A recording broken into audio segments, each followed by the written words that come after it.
ลูกเอ๋ยหลายบ้านเลยที่พ่อแม่เมื่อสิ้นลมลงลูกหลายคน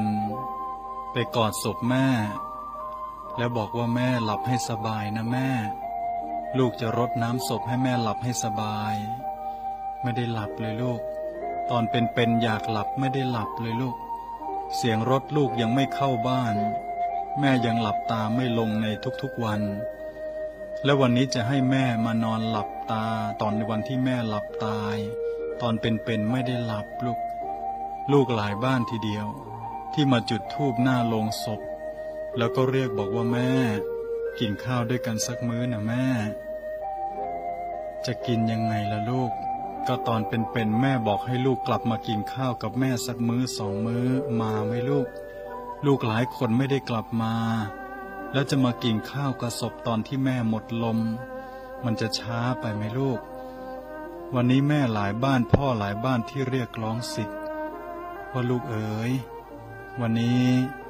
ลูกหลายคน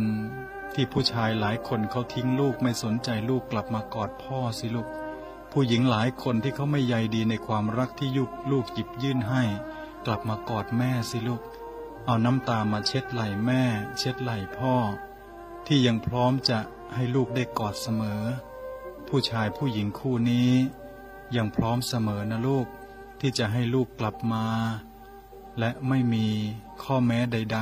ๆในการที่จะหยิบยื่นความรักให้แก่กันและกัน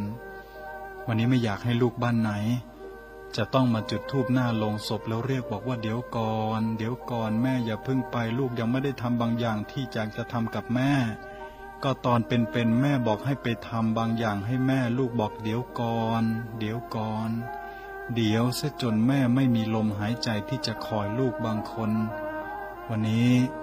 อยากให้ลูกทุกบ้านทำในสิ่งที่ลูกควรทำก่อนที่เราจะไม่มีแม่มีพ่ออย่างที่มีลมหายใจที่ควรจะได้ทำเจริญพร